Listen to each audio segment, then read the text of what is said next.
Video like जरूर कर लीजिए और ऐसे वीडियो लगातार फ्री में पाने के लिए चैनल को तुरंत सब्सक्राइब कर लीजिए और बेल आइकन को जरूर टैप कर लीजिए ताकि आगे भी सारे वीडियो आपको मिलते रहे। यूट्यूब में फॉलो करते हैं तो प्लीज ये वाला फ्री टेलीग्राम चैनल जरूर ज्वाइन कर लीजिएगा। सारे नोटिफिकेशन सारे अपडेट यहीं पे आते हैं, ध्यान रखिए। नमस्कार साथियों, स्वागत है आप सभी का स्टडी फॉर सिविल सर्विसेज में। ये क्लास हमारी मॉडर्न इंडिया की और मॉडर्न इंडिया में टॉपिक चल रहा है भारत छोड़ो आंदोलन और हम पढ़ रहे हैं भारत छोड़ो आंदोलन के प्रमुख नेता।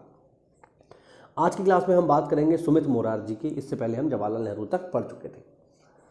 सुमित मोरारजी, इन्होंने अच्युत पटवर्धन को उनकी भूमिगत गतिविधियों के संचालन में महत्वपूर्ण योगदान दिया। कालांतर में इनकी गणना भारत के प्रसिद्ध महिला उद्योगपतियों में की जाने लगी। तो सुमति मोरारजी एक पुरुष नहीं है, महिला है, ध्यान रखना। रास बिहारी बोस की बात करते हैं। ये एक प्रसिद्ध क्रांतिकारी नेता थे जिन्होंने जून 1942 में इंडियन इंडिपेंडेंस लीग का गठन किया। याद रखना, इंपॉर्टेंट है ये।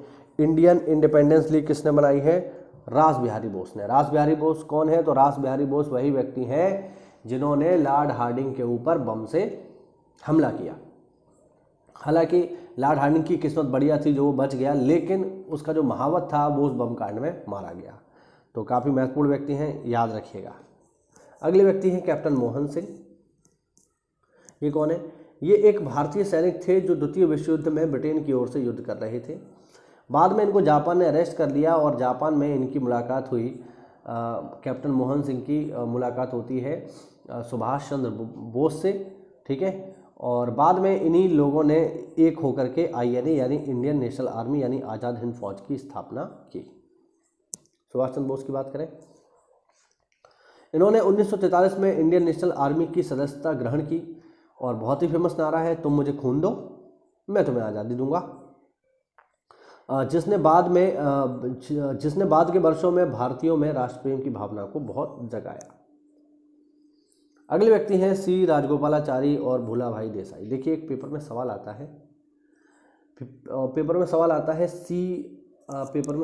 है, एक सेकेंड, हाँ जी, पेपर में सवाल आता है CR फॉर्मूला। इस तरीके से बहुत सिंपल सा सवाल आता है। सवाल आता है CR फॉर्मूला किसने दिया? और जब ये सवाल आता है तो उसमें ऑप्शन में एक ऑप्शन आपको जरूर मिलेगा, और वो ऑप्शन क्या है? वो ऑप्शन होता है CR दास, ठीक है। CR फार्मूला किसने दिया है? आप ऑप्शन देखोगे, 4 ऑप्शन होंगे, उनमें एक ऑप्शन आपको जरूर मिलेगा CR दास। ऐसा क्यों? क्योंकि मैं खुद PCS के एग्जाम में इस क्वेश्चन को एक बार गलत कर चुका हूँ, इसीलिए ये मेरे मन मस्तिष्क में पूरी तरीके से छप गया है। तो देखो, ध्यान रखना, CR फार्मूला CR दास ने नहीं दिया है, क्योंकि नाम मिलता जुलता है, इस वजह से हम लोग लगा देते हैं। इसको देने वाले व्यक्ति हैं C राजगोपालाचारी। ध्यान रखना, चक्रवर्ती राजगोपालाचारी ने दिया है CR फार्मूला 10 जुलाई 1944 को। क्या था ये? तो कांग्रेस और मुस्लिम लीग के बीच एक सहयोग की योजना थी। क्या योजना थी वो मैं आपको आगे बताऊंगा, क्योंकि यहाँ पे चक्रवर्ती राजगोपालाचारी का नाम आया तो मैंने ये आपको बताया। ये कट्टर उदारवादी थे दोनों के दोनों, जिन्होंने मुस्लिम बहुल्य प्रांतों को मान्यता दिए जाने की वकालत की। यानी ये चाहते थे कि मुसलमानों को भारत से अलग कर दिया जाए, जिनका है ना, यानी ये मुस्लिम लीग के जो विचार था उससे कहीं ना कहीं सहमत थे। इनका तर्क था कि यदि भारत की आज़ादी के लिए ऐसा करना जरूरी हो तो इसे मान लेना चाहिए, यानी ये विभाजन के पक्षधर हो गए थे। जुलाई 1942 में इन दोनों नेताओं ने कांग्रेस से त्यागपत्र दे दिया। KG मशरूवाला, इन्होंने महादेव देसाई की गिरफ्तारी के पश्चात हरिजन नामक पत्र में 2 उत्तेजना पूर्वक लेख लिखे।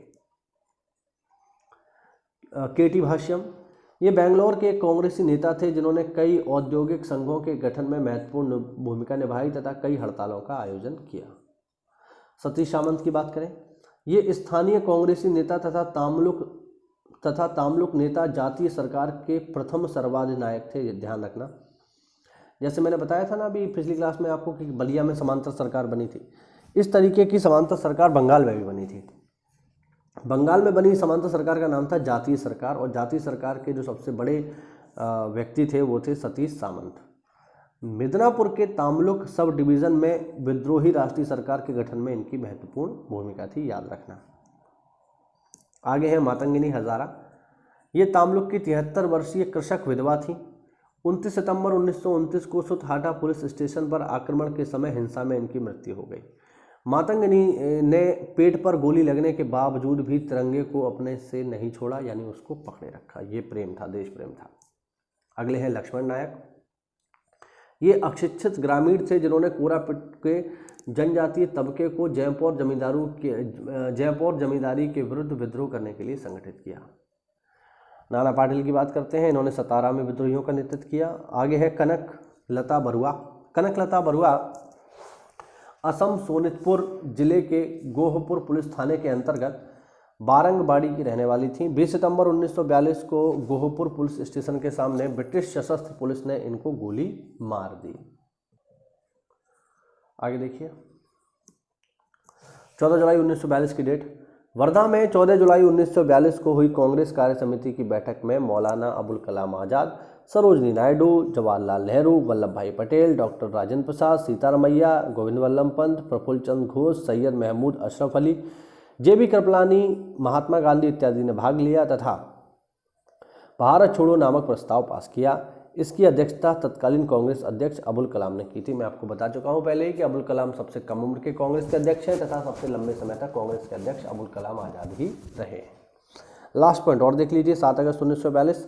7 अगस्त 1942 को मुंबई के ऐतिहासिक ग्वालियर टैंक मैदान में अखिल भारतीय कांग्रेस कमेटी की वार्षिक बैठक हुई, जिसमें वर्धा का प्रस्ताव यानी भारत छोड़ो आंदोलन के प्रस्ताव को पुष्ट किया गया। थोड़े बहुत संशोधन के बाद 8 अगस्त को प्रस्ताव को स्वीकार कर लिया गया और इसी के बाद शुरू हुआ भारत में भारत छोड़ो आंदोलन। लेकिन हम पहले ही पढ़ चुके हैं कि भारत छोड़ो आंदोलन शुरू हो पाता उससे पहले ही 8 अगस्त की रात को या 9 अगस्त की सुबह को ही ऑपरेशन 0 आवर चलाकर कांग्रेस के सभी बड़े नेताओं को गिरफ्तार कर लिया गया।